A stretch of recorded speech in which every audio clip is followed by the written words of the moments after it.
All right, guys, today we're going to talk about a controversial subject. We're going to talk about oil service intervals. Let's get into it. So everything I'm about to say in this video is my opinion. It's what we do in these shops. And everybody's got their own opinion on this. I know a lot of good technicians that I have a lot of respect for that have a differing opinion of this. And that's perfectly fine. I'm telling you what works for us and our clients. Now, let's go ahead and start off right off the bat with talking about where it would be appropriate to change the oil change interval. Let me tell you about where we live and what our clients like to do, and we do have this conversation with people. So where we live is a good climate. Yes, it's hot. Yes, it's humid, but we don't have snow. We don't have salt on the roads.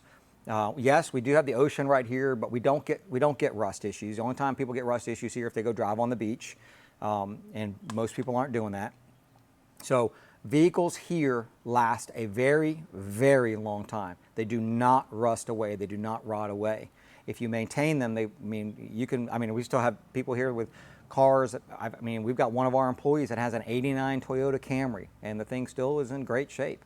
So these vehicles can last a long time physically. So we then have a conversation with our clients. What is your plans for this vehicle? When they come in and we first meet them, what are your plans for this vehicle? Is this something that you trade in? Do you trade in quite often? Or do you keep vehicles until the wheels fall off? The overwhelming majority of our clients will answer, no, I'm keeping this till the wheels fall off. Price of vehicles today, totally understand that. If they come in and they say, no, I trade this thing and I'm getting rid of it. I trade them in about every 50, 60,000 miles. Okay, there's going to be some services that we are going to tailor a little bit, that we're going to still offer to them. We're still going to tell them about it, but then we're going to be like, listen, you're not going to keep the vehicle, so it's not something that you have to worry about. But if we are trying to make a vehicle last a long time, in my opinion, we need to change the oil change interval a little bit from what a lot of the manufacturers say. I'm going to show you a couple examples. I'm going to show you one example on here of the first one that I pulled up. And I'm going to talk about oil consumption. We all know on modern vehicles, they have an oil consumption problem. Okay, I'm not talking about just a few. Volkswagen's got oil consumption issues. Chrysler has oil consumption issues. GM has oil consumption issues. They all have oil consumption issues. My belief is because the rings are just getting a little less tension on them. We're trying to get that gas mileage up. So, that's something to take into account. If we're losing oil, if we're burning oil, then we got to think if we're putting oil that direction, right, into the cylinder and burning it, then certainly we've got to be putting hydrocarbons back down into the oil, right, the other direction. And this can cause the oil life to be lessened, right? So the additive packages in the oil can be used up because they're there to kind of sequester those hydrocarbons that are coming down out of the combustion chamber. So this is things all to think about when we're talking about oil change intervals. Again, my opinion is when we're talking about the manufacturers of vehicles, and I have not saying anything bad about the manufacturers of vehicles. They do a fantastic job designing, engineering, designing, building vehicles, the majority of them. But they are there looking out for their bottom line. They're there to say, we want to sell cars. We want to make the cars good, but at the end of the day, we want to sell cars. And they're not really there to say we want to make a car last 500,000 miles, which they realistically can do. Okay, the magic number has always been 100,000 miles. People still think that's a lot of miles on a car. That's not a lot of miles on a car today at all. Not where we live. So, but the maintenance schedule is generally designed for the first vehicle owner. I'm a firm believer that the Europeans, I'm not going to name any names here, but many of the Europeans, the high-end European manufacturers, you guys can guess what I'm talking about here. Start with an M, start with a B. They know their first vehicle owner. They know the new car buyer. That new car buyer comes in, they buy the car off the showroom floor, they keep it from 30 to 50,000 miles, and they trade it in on another one. They don't want those cars. Those cars, oil service can be $250 easily on those cars. They don't want those people to be spending $250 every 7,000 miles doing an oil service on it. So they got the interval way out. I know a lot of guys on here, a lot of you are some of my good friends are on here right now, and they're about to comment. The manufacturer says they can last longer. I'm not saying that the oil won't last longer. I'm not saying that the oil will not protect that engine longer. 7,000 miles for us is a good middle of the road. It gives us, we're not doing it too often. We're not sitting there extending it out. We want to protect the engine. And I feel like this is me, this is my own personal experience, this is what I've seen over 40 years of doing this. And there's a lot of guys that I respect that are out there that will pull engines apart and say, look, there's not a lot of wear. But we've seen a lot of engine wear issues with extended oil change intervals. So when we say 7,000 miles, I feel like that's not overdoing it, that's not underdoing it. I think 3,000 miles is an absolute, if you're using proper oil, and we're going to get into filters and we're going to get into the proper oil, but just wait a few minutes for that. But I think if you do a proper oil service on a vehicle, 7,000 miles will let the vehicle last a long time. It will not cause excessive engine wear, and it will lessen the amount of wear and tear on the internals of the engine. So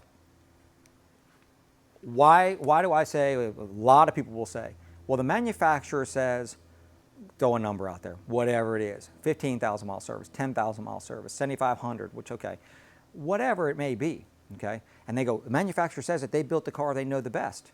Well, you know, we could go back to early 2000s when a certain Asian company that starts with a T said, let's do the oil services every 7,500 miles. And then they started having engines blowing up inside of warranty, okay? Well, they were the engineer, they were designer of that vehicle, they engineered that vehicle, built that vehicle, and they said 7,500 miles on it. And they were blowing up engines inside of warranty. There's your key, okay? And what did they do? They immediately came back, they had to fix those engines, and they lowered the oil change interval, okay? Why did they lower the oil change interval? Why did they have to fix that? They made a mistake, okay? Well, they made a mistake that cost them money inside of warranty. So, you know, if you went to them and said, well, let's just say that those engines weren't failing under warranty. Let's say that those AIM engines went 100,000 miles, and then they had problems with them. Would they have changed the oil change interval? Okay, probably not, because at that point the car's gone. They don't care, right? They just want you to buy another car. You got 100,000 miles on it. You think that's a lot of miles, and you buy another one. Okay, so but it started costing them money, and so they lowered the interval down. The same manufacturer, they wrote the book, they wrote the interval, and yet they had to change it. Manufacturers are looking out for their bottom line. There's nothing wrong with that. I get it. I'm not saying anything bad about them. They're there to sell vehicles, okay? And if they can keep the cost of ownership low, okay, on a vehicle, they're going to sell more of them. If they can take that European manufacturer that starts with an M and they're selling that car for $80,000 to $100,000, and they can get that owner to know, that first owner that keeps it 30,000 miles, and they've literally done one oil service in that 30,000 miles, maybe it cost them $250, maybe it got thrown in with the price of the car, you know, okay, well, when it comes down to the end of that and they want to trade it in, they go, well, I haven't spent any money on this car. This car's been great. I haven't even had to be into the dealership, not even one time. Okay, well, they're going to probably buy another one. That same owner, if you said, well, I want you to come back in here every 7,000 miles because I want the car to last the longest, and then they had to spend, let's just say it was $250 in an oil service, and even if it was $200 in oil service, and they had to spend that at 7, at 14, at 21, and at 28, there's 4 of them, there's $1,000, right, $800 to $1,000, and they go, I've been in the dealership, you know what, maybe I'm going to go look at something different. Do not think for a second that that is not factored in to those maintenance intervals. I mean, I will tell you right now, I'll go to the mat on this. I will tell you that that's factored in. So there's no doubt about that. And we don't really look at it from that standpoint. What I look at it and what our shops look at it from the standpoint of is, do you want to make this vehicle last a long time? And if so, let's be a little more aggressive on the oil services. Let's not overdo it. Let's not do it every 3,000 miles. Now, let's look at a couple things here real quick. Just to give you an idea that even the dealership network isn't always prescribing to the manufacturer recommendations. And these are the manufacturer's representatives. Let's just go to this Chrysler real quick. So this Chrysler is a, whoops, and I just went out of it. Let me see if I can't go back to where I just was. There we go. All right. This is a 2015 Dodge Ram 5.7. Okay, very common vehicle. We go down to engine oil, 10,000 mile oil interval, 10,000 mile oil change interval. Okay, oil filter, we're going to see the same thing, 10,000 miles. All right, so same exact vehicle. All right, same exact vehicle. We're going to come over here and we're going to go, this is just a Chrysler dealership. on their website, oil change intervals, 8,000 plus on the same exact vehicle, okay? So why are they doing something different than the manufacturer? They're the representative of the manufacturer, okay? Why do they change it? You know, people say, oh, they're just trying to make money, they're doing it different. You know, I don't know. I don't know why they're different, but clearly they're different. So, yeah, it says 8,000 plus, but let's be realistic here. They're going to recommend it every 8,000 miles. So, gotta be honest with you, it's the very first one I've ever seen at 8, but okay. Let's look at the same exact vehicle. Let's look at a bulletin. Let's go with the 10,000, which is what the manufacturer wants you to do. Let's look at a bulletin from the manufacturer on the same vehicle. This is an oil consumption bulletin, okay? And if we look at it, everything, all 2012 to 2019, okay, vehicles, gas vehicles, the accepted rate of oil consumptions for engines used in the vehicles listed above is 1 quart every 2,000 miles, okay? Now, and they're even saying, but if you drive it aggressively or high RPM or high speeds or loaded, if you're pulling something, then, you know, it's going to be, could be more oil, right? So why, if we're saying that let's think about this for a second. Let's use that math real quick. So we're saying a 10,000 mile oil change interval. So you come in, 0 mile, you change the oil. You could potentially be putting a quart in it at 2,000 miles, a quart in it at 4,000 miles, a quart in it at 6,000 miles, and a quart in it at 8,000 miles, and then you're changing the oil, right? Well, what if it holds 5 quarts of oil? You've put 4 in it over the last 8,000 miles, the 10,000 miles, right? So that's a lot of oil to be putting in it.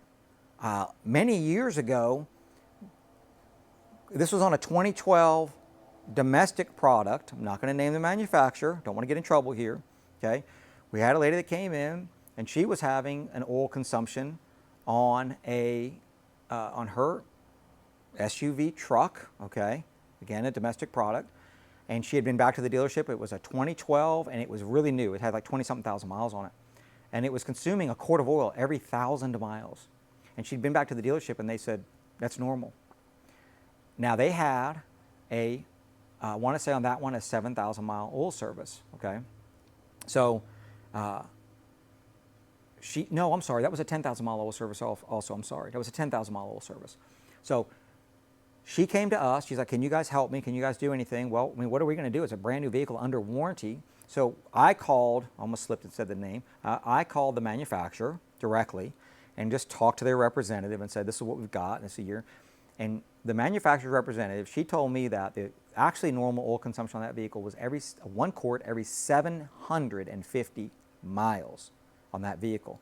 Well, let's do the math on that. If it's a 10,000 mile oil service, even if it's a 7,500 mile oil service, I mean, you're talking about anywhere from 8 to 10 to 11 quarts of oil in between an oil service, okay? A case of oil being poured into that vehicle in between oil services. So my thing is why do they make these normal consumption rates so aggressive, you know? Because they don't want to have things under warranty. They don't want to be replacing engines under warranty. They know they've extended these intervals out. They know it's going to have some wear in the motor. They're going to be burning some oil. Now, a lot of this oil burning that we've got today on modern engines, I think, is because of ring tensions and things like that. But still, you know, we got to look at it from a manufacturer standpoint. They don't want things under warranty, and they want the cost of the ownership to be low. You know, we used to have oil services every 3,000 miles. I do think that's too aggressive. That's too much. We used to have transmission services. We used to have coolant services. We used to have power steering services, things like that. These are all services that people would recommend, even manufacturers would recommend, especially transmission services. Maybe not power steerings, but definitely transmission services they used to recommend quite regularly. And then they went away from that. You know, did they make the transmissions better? Yeah. Did they make the oil better? Yeah. Did they make them last 500,000 miles? I mean, comment down below. Do you have a transmission right now that has original oil in it that's got 500,000 miles in it, original fluid in the transmission, 500,000 miles in it? We're going to get some comments down there that are going to say yes. And then I can probably, for everyone that says yes, I can probably get 100 that say, no, my transmission went out at 125 or my transmission went out at 150, okay? Well, maybe we should be recommending those, right? The same thing with oil services. Maybe we should be recommending them a little more often. We do. Let's talk about filters. Let's move over here and let's talk about some filters.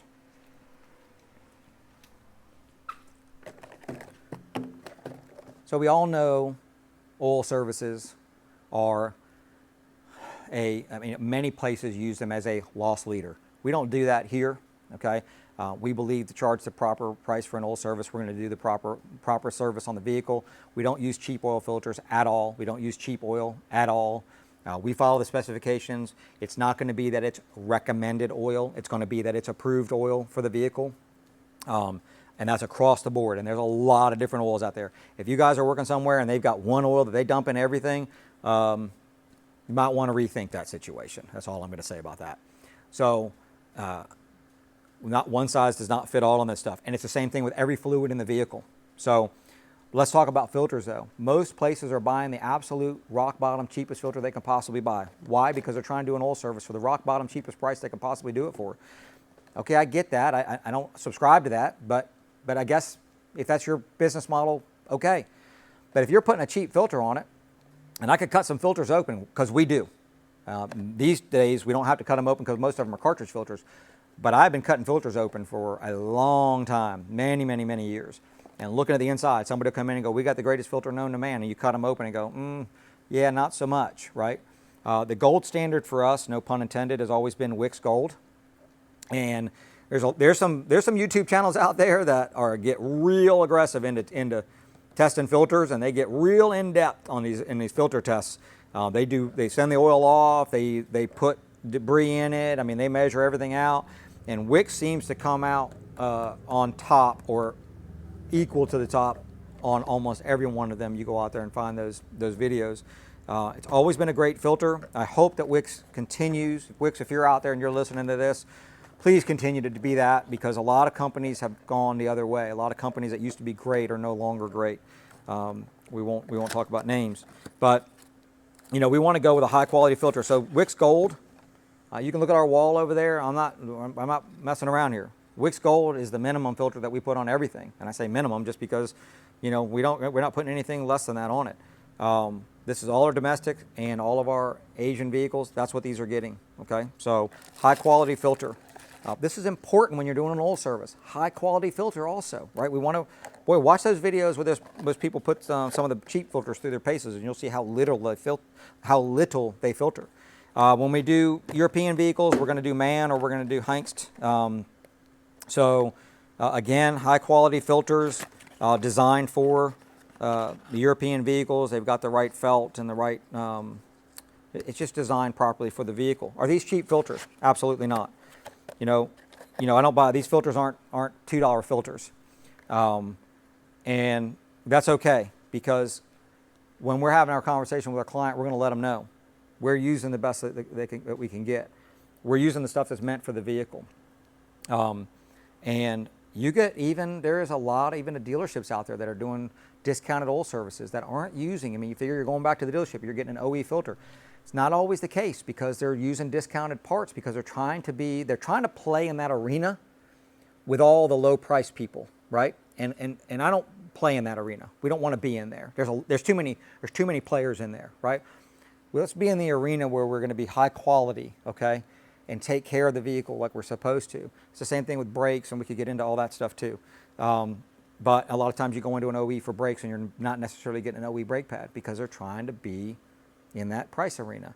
So the reason that we use the high quality filter is, I feel like when we do the high quality filter, we can do that 5,000 miles on a synthetic blend, and we can do a 7,000 miles on a full synthetic oil service. We're perfectly fine. These filters are going to last that long, and they're going to do their job. And then when we get the vehicle back in, we're not going to have to worry about bypassing or anything like that. So I know this is controversial. I get it. There's going to be a ton of comments on this video down below from all kinds of people. You should follow the manufacturer's recommendation. And I am not going to say that you're wrong by doing that. You do what you're going to do. Just please think about this from the standpoint of, what is the manufacturer attempting to do? Low cost of ownership, get you into another vehicle. That's what they want. I get it. And I'm happy for them, and I don't have any hard feelings against them for doing that. As professionals, maybe we look at our standpoint and go, can we make this vehicle last longer for somebody, right? Can we take care of them a little bit better and do the oil services, which are not super expensive anyway, a little more often to save them from buying a motor or having an engine go out at 150,000 miles. If you have an engine that goes out at 150,000 miles on a vehicle, the vehicle is worthless at that point. You're getting nothing for it, okay? There's no trade-in value on that. It's basically a worthless vehicle at that point. You're either going to put a motor in it or you're going to get nothing for it, scrap it, and buy a new vehicle. Why not have a vehicle that at 250, 300, 350,000 miles is still a perfectly viable, great running vehicle going down the road, and it's still got value to it, you know? So that's what we look for here, and that's why we do the oil services that we do. I'd love to hear your comments down below. I'd love to see the comments down below. I know I'm going to get a lot of them. Tell me what you think. Tell me what you do. Tell me what you do different. Tell me what you do the same. Do you agree? Do you disagree? We read all the comments. We love all the comments. And listen, I have no hard feelings against anybody. You do. Everybody does things differently. So this is just how we do it. I appreciate you watching. Hit that notification bell. Hit that subscribe button. Hit that thumbs up. We really appreciate you. We're getting towards 50,000, and we got a fantastic giveaway at 50,000. The cameraman is looking at it. It's kind of back there right now. Oh, can we see it? I don't know. It's back there right now. So we're going to show that in a future video for sure. But hit that subscribe button so we get there quick. Thanks for watching. We'll see you in the next one.